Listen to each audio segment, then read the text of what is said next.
A European seller expects 80% cash up front. The Chinese buyer offers shares instead. The deal nearly collapses, not over price, but over payment method. Because in China, cash isn't king. Here is what no one tells you. In Chinese A-share M&A, only 37% of deals use cash, compared to 70 to 80% in Hong Kong and the United States.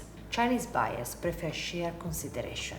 If you're a seller expecting cash, you need to understand this difference before you negotiate. I'm Rossana Bellina, international lawyer in 4 jurisdictions.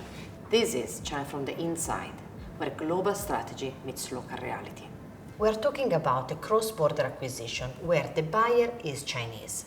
The price is agreed, but how the buyer pays, cash, shares or loan notes, is where the deals often stall. Because China's payment practices are fundamentally different from Europe or the United States. First, the cash difference. In the US and Europe, 70 to 80% of M&A deals are all cash. In China's A-share market, only 37% are cash deals. Chinese buyers use shares much more frequently, partly due to capital control, partly due to market practice. Second, financial assistance rules. In the US, no express prohibition.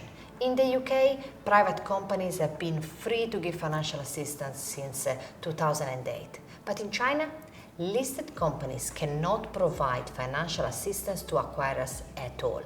Private companies have a limited exception, up to 10% of issued share capital, but only with strict board and shareholder approvals. Third, buyer ecosystem. The US and Europe have hundreds of active M&A buyers.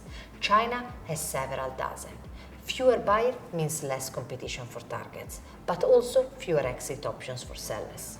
Take a Chinese A-share listed company acquiring a German machinery manufacturer.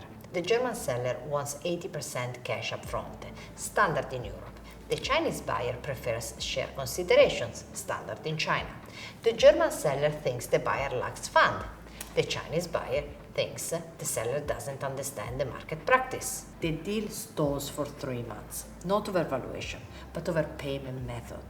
Once both sides understand the market norms, they compromise. 50% shares, 50% cash. The deal closes. Cross-border M&A with China isn't just about price, it's about payment method. What works in London or New York may not work in Shanghai. Know the local practice before you negotiate.